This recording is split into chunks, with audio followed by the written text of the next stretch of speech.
2025 жылдың көктемінде Шымкентті дүр сілкіндірген атыс оқиғасы.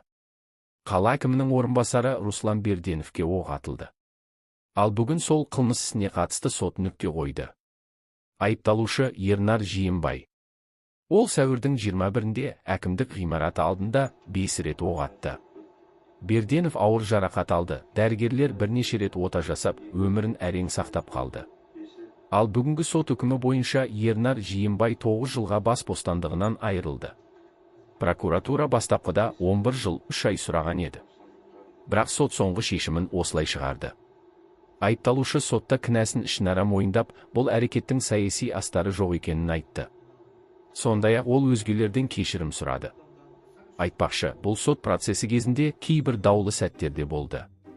Судьяның журналистерге оғаш қылық көрсеткен сәті қоғам назарын аударды. Осылайша 4 ай бұрынғы атыс оқиғасы бойынша сот шешімі шықты. Бірақ үкім әлі заңды күшіне енген жоқ. Апелляция беру мүмкіндігі бар. Бұл іс қалай жалғасады? Жаңалықтардан хабардар болыңыз.